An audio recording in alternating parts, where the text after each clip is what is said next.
আসসালামু আলাইকুম প্রিয় শিক্ষার্থীরা, আশা করি সবাই ভালো আছো। আজ আমরা দলগত কাজটি করব।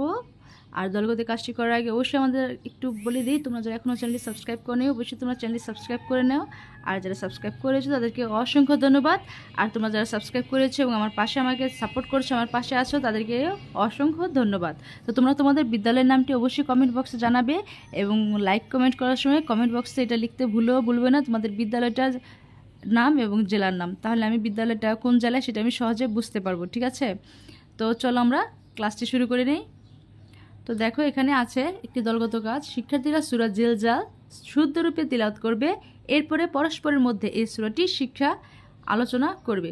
তো চলো আমরা এর আগে যেভাবে বাকি সূরাগুলো তিলাওয়াত করে শুদ্ধভাবে এবং এর মধ্যে যে পারস্পরিক যে আমাদের সূরাটি শিক্ষা আছে আলোচনা করেছি, সে ঠিক সেভাবে আমরা কমপ্লিট করে ফেলবো।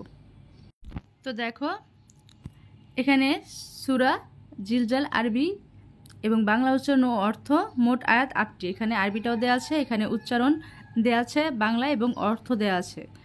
ঠিক আছে, এখানে অর্থটাও দেওয়া আছে। দেখো, এখানে অর্থটাও দেওয়া আছে।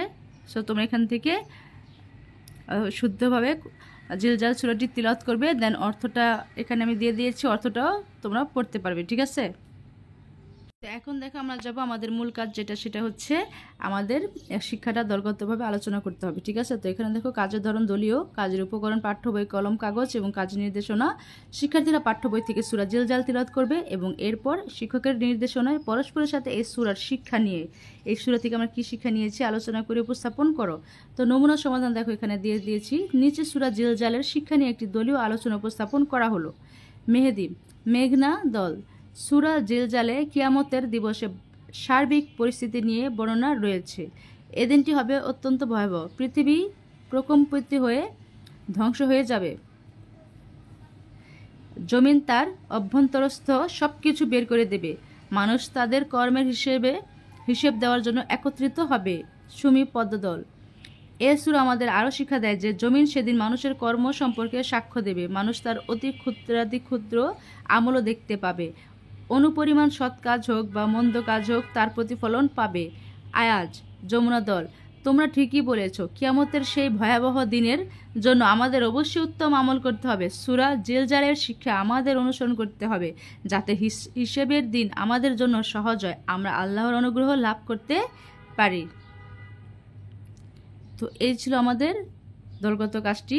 আমাদের যে নির্দেশনায়, শিক্ষকের নির্দেশনায় পরস্পরের মধ্যে যে সূরা শিক্ষা নিয়ে আলোচনা করে উপস্থাপন করার কথা ছিল, সেটা আমরা উপস্থাপন করেছি। আশা করি তোমাদের উপকার আসলে ভিডিওটি অবশ্যই সাবস্ক্রাইব করে রাখবে এবং বেল আইকন প্রেস করে রাখবে, আমি যখনই ভিডিও আপলোড দিব যেন তোমরা তার সাথে সাথে পেয়ে যাও।